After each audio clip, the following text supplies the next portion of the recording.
Vous écoutez le podcast de Présence PACA Corse sur l'accompagnement des entreprises dans la prévention et la santé au travail. Une série pour comprendre comment les services de prévention et de santé au travail aident les entreprises et leurs salariés à mieux prévenir les risques professionnels et à améliorer les conditions de travail. Vous découvrirez les multiples bénéfices d'une meilleure prévention en santé au travail pour votre entreprise. Bonne écoute!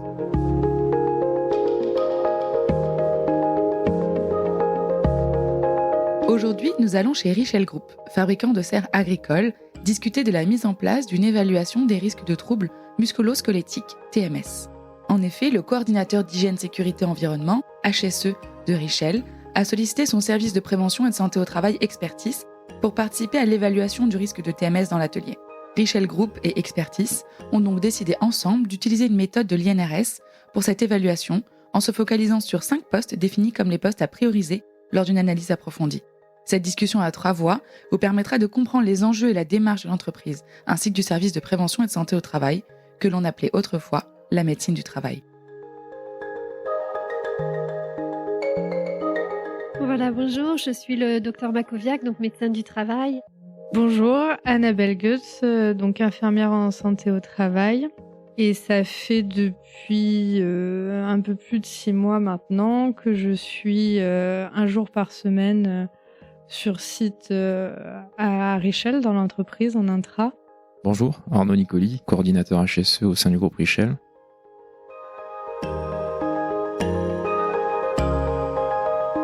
Dès le départ et dès les premières visites médicales, il est paru assez évident qu'il y avait des problématiques de troubles musculo-squelettiques avec notamment des atteintes au niveau des épaules et du dos. On est dans un secteur de production avec des contraintes de posture, de manutention, de gestes plus ou moins répétitifs. Et c'était assez logique de voir apparaître ce type de pathologie. Mais pour autant, ça reste problématique parce que ça génère souvent des séquelles et des nécessités d'adaptation de postes qui sont souvent difficiles à mettre en œuvre parce que on a assez peu de postes pour reclasser les agents dans l'entreprise. On reste quand même dans un atelier de production où les aménagements sont difficiles. Donc il a été assez vite discuté avec l'entreprise Richel et notamment avec Arnaud de la possibilité d'approfondir l'étude des conditions de travail et de rechercher des solutions d'amélioration de façon à réduire un petit peu les contraintes physiques pour éviter la survenue de ces pathologies. Ça a été bien entendu, ça a fait l'objet de discussions à l'occasion de réunions de CSSCT et l'entreprise Richel a vite rebondi sur cette demande-là pour essayer de rechercher des solutions, d'être acteur et de nous associer le service de santé au travail dans la recherche de solutions. Nous avions un ergonome en intra que nous avons sollicité pour réfléchir à la mise en œuvre de la démarche. Du coup, avec l'ergonome, nous sommes basés sur la méthodologie de l'INRS pour faire cette étude de TMS. Cette méthodologie se fait en plusieurs étapes. Il y a une étape assez préparatoire, une étape où c'est plus de l'observation sur le terrain et une étape de recherche de solutions et une dernière étape qui est transverse pour s'assurer de la qualité et que ça réponde aux attentes.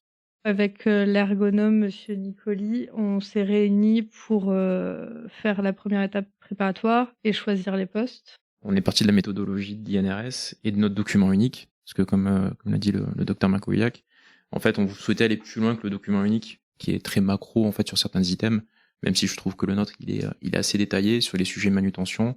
Il nous fallait quelque chose de spécifique. Donc cette méthode-là, elle nous a permis de nous recentrer, de prioriser sur un certain nombre de situations de travail. Le plus dur, en fait, ça a été vraiment de se poser la question, quels sont les postes qu'on va intégrer dans cette analyse pour pas avoir trop de postes et que l'analyse soit trop conséquente et qu'on n'y arrive pas à bout, mais pas qu'il y en ait trop peu et trop peu d'actions. Donc on a priorisé, on est arrivé sur 5 postes de travail un peu clés. Il y a des questions assez simples que la méthodologie INRS propose qu'on se pose. On a dû quand même affiner certains paramètres pour vraiment avoir 5 postes. Ces 5 postes-là, on les a validés ensemble en étudiant la possibilité peut-être d'en retirer un ou d'en rajouter un. On est resté à un nombre de 5. Et après, il y a eu une phase un peu de diagnostic. On est guidé par la méthodologie de l'INRS avec des grilles assez simples qui sont basées sur des indicateurs en fait par rapport à la charge physique, par rapport au dimensionnement, aux caractéristiques temporelles, à l'organisation.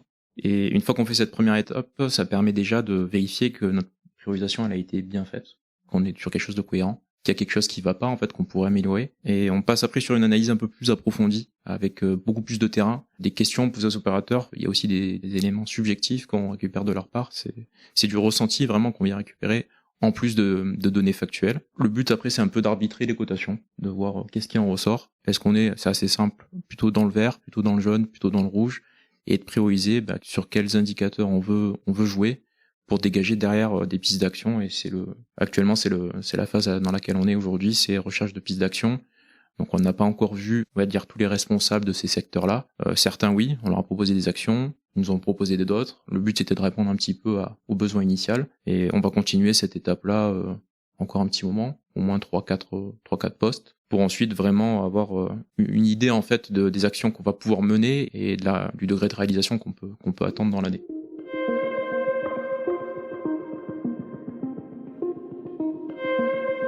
Je vais donner 2 exemples de choses qu'on a faites ou qui sont en train d'être réalisées par rapport au point qu'on a fait. On a un poste qui s'occupe de la ligne à tubes, donc c'est notre ligne de fabrication qui permet de fabriquer nos tubes. Sur ce poste-là, on a un ensemble d'opérations manuelles de manutention, et l'idée aujourd'hui qu'on a, c'est faire venir des fournisseurs pour trouver un équipement de travail qui permettrait de manutentionner tout de manière simple et mécanique par les opérateurs. Aujourd'hui, ils doivent prendre certains éléments au pont, donc un pont de levage, d'autres éléments à la main, ils sont obligés de monter en hauteur. Et là, l'idée qu'on a, c'est que ce type de solution, elle permettrait de tuer beaucoup de problématiques qu'on a dans ce secteur-là. Un autre exemple similaire, ça serait des protections pour les poignets, sur des postes où en fait il y a de l'effort, sur lequel on ne sait plus trop les accompagner au-delà de ce qu'on a déjà mis en place mécaniquement et de manière automatique. Du coup, on part sur des systèmes pour limiter les efforts dans le poignet. Comment arrivez-vous à cette conclusion avec votre analyse ? Du coup, en fait, dans l'étape de l'analyse fine, il y a vraiment des questions assez détaillées sur un peu globalement donc le dimensionnement, des choses comme ça. Et effectivement, après, il focus sur est-ce que c'est plutôt du port de charge, est-ce que c'est plutôt des gestes répétés.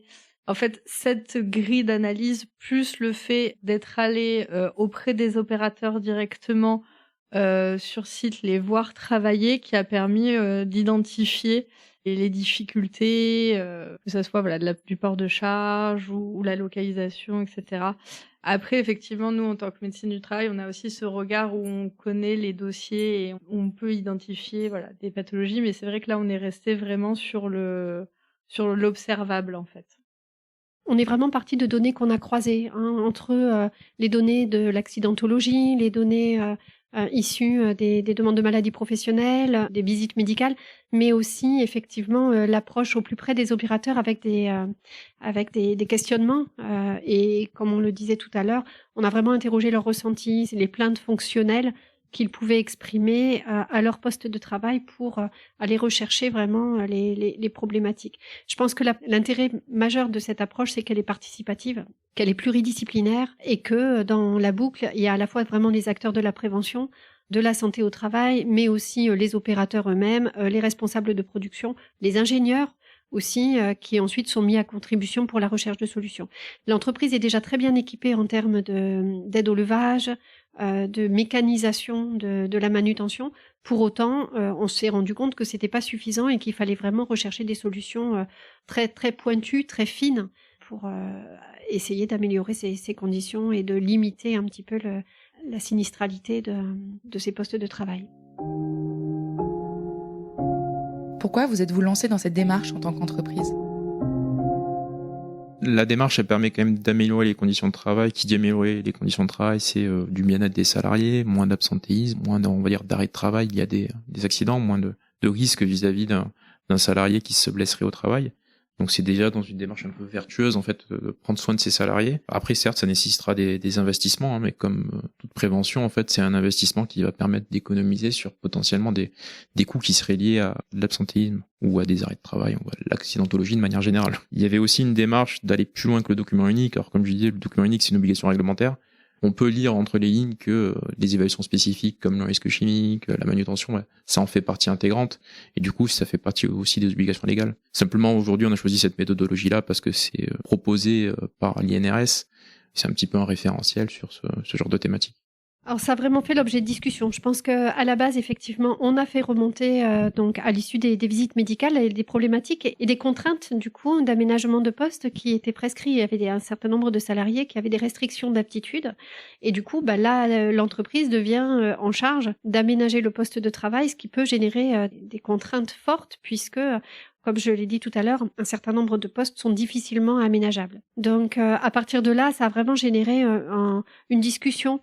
On n'est pas arrivé tout de suite à cette démarche-là. Au départ, on avait envisagé de faire une démarche plus globale, de questionnaire individuel pour évaluer vraiment et établir un diagnostic global des problématiques TMS dans l'entreprise. Et puis, petit à petit, la réflexion s'est affinée au fil des discussions et on s'est mis d'accord un petit peu sur cette approche-là. Ça s'est réalisé à peu près en fait à la période où on a justement révisé le document unique. Le constat qu'on a fait avec la médecin, c'est que cette partie-là, on devait aller plus dans le détail. Donc dans la continuité entre ça et ce qui était remonté auprès de la médecine, je pense depuis le changement de prestataire, ça a permis d'avoir toutes ces infos à peu près de manière simultanée. Et ça nous permettait d'avoir une vision d'ensemble en disant que ce sujet-là, il faut vraiment qu'on aille dans le détail. D'où l'idée d'une recherche d'une méthodologie. Comment a été perçue cette démarche par les collaborateurs et collaboratrices ?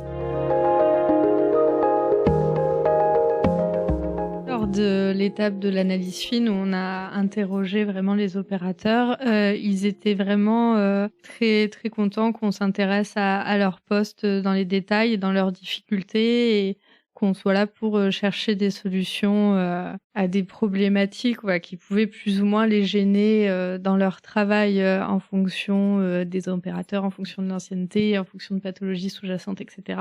Ils se sont sentis vraiment valorisés par cette démarche-là, de vraiment prendre en compte leurs paroles et leurs ressentis. Puis on les incite même justement, s'ils ont des idées d'amélioration vis-à-vis du poste, à les proposer de manière à ce qu'on puisse les prendre en compte nous dans ce qu'on a comme piste, parce qu'on ne peut pas être expert sur chacun de ces secteurs-là. Donc on se pose des questions vis-à-vis de ce qu'on observe et on est une équipe assez pluridisciplinaire.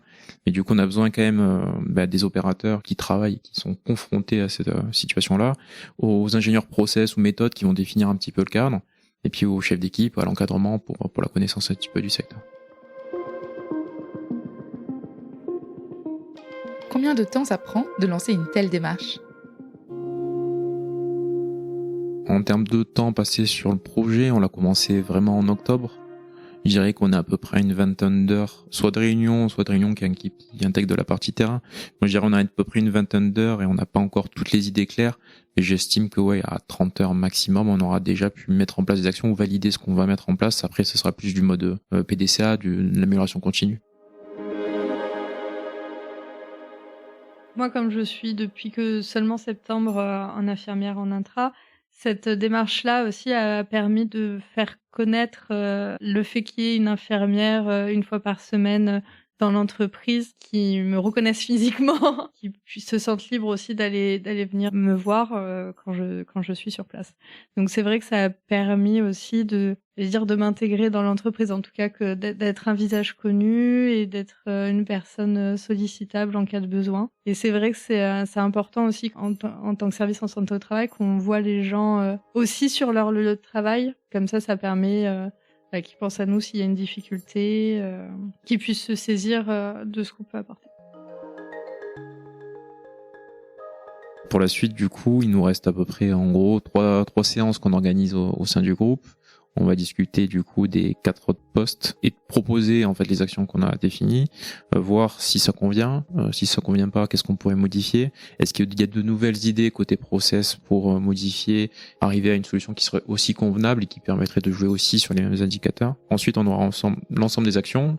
Le but c'est de voir s'il y a des actions pour les lancer, plan d'action, date, pilote, budget potentiellement. C'est pour ça qu'il y a certaines choses qu'on a commencé à acter assez rapidement. Et puis après, on rentre dans de l'amélioration continue. Donc le but c'est de faire une passe sur le suivi des actions et puis potentiellement l'année prochaine de se poser la question, est-ce qu'on intègre de nouveaux postes? Est-ce que ce qu'on a amené sur les postes existants, est-ce que ça a amené ses fruits? Et peut-être mesurer un petit peu l'efficacité auprès des opérateurs qui sont confrontés.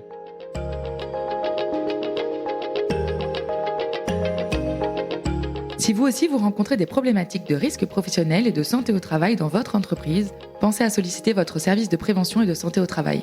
Car ce n'est pas qu'une histoire de visite médicale. Des professionnels de santé et des experts en prévention accompagne les entreprises pour que les salariés et leurs dirigeants restent en bonne santé et travaillent dans les meilleures conditions. Un chef qui va bien, des salariés qui vont bien, c'est une entreprise qui va bien.